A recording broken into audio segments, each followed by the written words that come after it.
Përshëndetje të dashur miq. Sot do të përgatis qofte me mish pule, fileto pule më saktë dhe patate të ziera. Atëherë, për këto qofte kam 400 gram mish pule, e kam grirë, kam 400 gram patate, të cilat i kam zier dhe i kam shtypur sa ishin të ngrohta, kam një kokër vezë, 50 gram i kam djath kaçkavall, 4 lug i kam bukë të grirë, kam piper të zi, krip dhe gjysmë tufe ka majdanoz. Për skuqjen kemi vaj dhe miell. Këto janë përbërësit dhe do filloj me ndërtimin e qofteve. Atëherë, këtu kam mishin e grirë të pulës. E kam ngritë te mikseri i qepës. Këto janë patate të cilat unë i kam zier, edhe këto i kam shtypur. I kam shtypur ndërkohë që ishin të ngrohta dhe i lash të ftoheshin plotësisht sepse nuk mund ta bëjmë bashkimin ndërkohë që patatja është shumë e nxehtë, po themi. Kam djathin kaçkavall të grirë, mundësisht jetë djath që nuk mban erë, mos na i ndryshoj erën e qofteve. Buka e grirë, majdanozi, kambeza,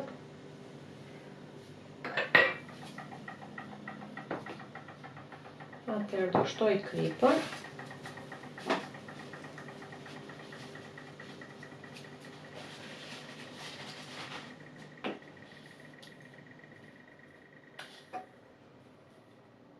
Shtoj 2 lugë çaj me krip, por ama do bëni kujdes edhe me djathin që do përdorni. Nëse djathin e keni, po themi, goxha të kripur, atëherë do bëni kujdes me sasinë që do shtoni të kripës.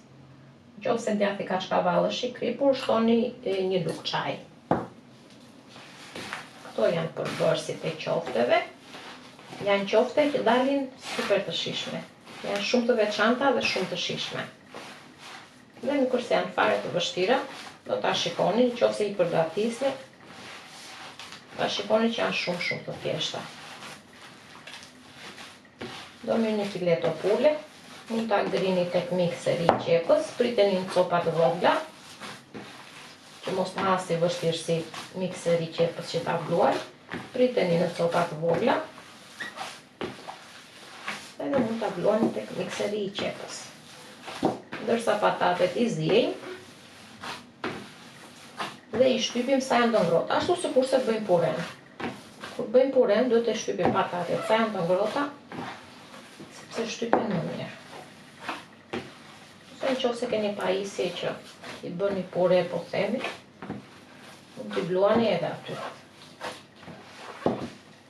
Atëherë, blumin e qofteve keni gati.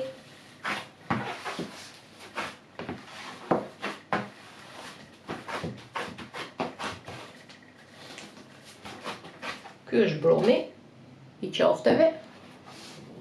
Me dorë do bëjmë qoftet tona. Atëherë, se sa të mëdha doni t'i bëni është në dorën tuaj. Po dhe shumë të mëdha mos i bëni, që të kenë mundësi dhe të skuqen, po themi, shpejt në tigan. Kjo është mangësia që po zgjedh për të bërë qoftet. Doni i bëni të rumbullata, doni i bëni të gjata sipas dëshirës. Edhe në këtë mënyrë mund t'i bëni. Nuk na prishin punë. Pa më rëndësi ka që mos të bëhen shumë të mëdhaja, që të kenë kohë të piqen të gjitha njëkohësisht. Do ta punojmë të gjithë brumin, do t'i bëjmë qofte dhe ta kemi gati për të skuqur. Ndërkohë që neve bëjmë gati qoftet, mund të ndizni tiganin dhe të shtoni vajin.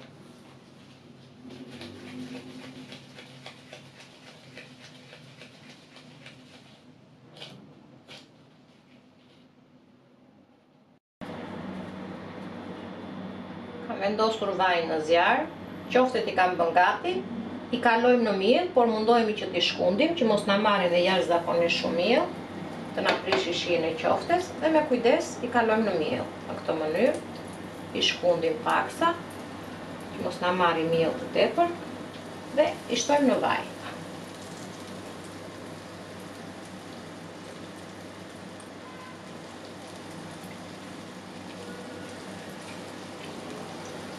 Kështu do veproj për gjitha qoftet.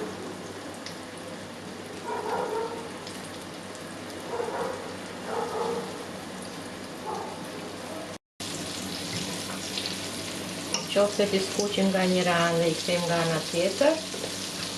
Do të marrin një ngjyrë të artë, mos I lëm të digje, një zjarr mesatar.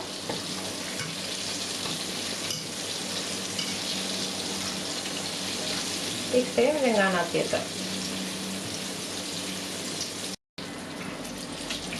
Qoftet janë skuqur, ato dy anët, do t'i nxjerrim, do t'i vendosim në një pjatë në të cilën kemi vendosur letër kuzhine, për të zgjitur vajin që mund të kenë marrë, në këtë mënyrë. Tiganin e parë kam skuqur, do skuqim dhe tiganin e dytë. Do veprojmë njësoj, do t'i fusim në miell, do t'i shkundim mirë që mos na marrin shumë miell.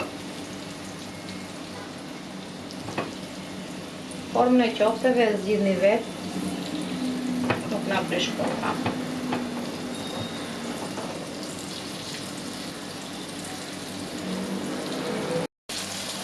Edhe tiganin e dytë të skuqëm, I përfunduam. Bëjmë të njëjtin veprim, vendosim në pjatë me letër kuzhine, për të hequr vajin e tepërt dhe I kemi gati. Qoftet kanë përfunduar, siç e pat ishin super të thjeshta dhe dalin me të vërtet shumë të shijshme. Unë I kam shoqëruar me salcë tzatziki, por mund t'i shoqëroni me një sallatë të thjeshtë, me patate, me pilaf, me makarona, me perime zgare, me perime të zira, me çfarë të dëshironi. Po dhe kështu thjesht janë fantastike. Provojni se kanë për t'ju pëlqyer shumë. Ju bëf të mirë, miq të dashur.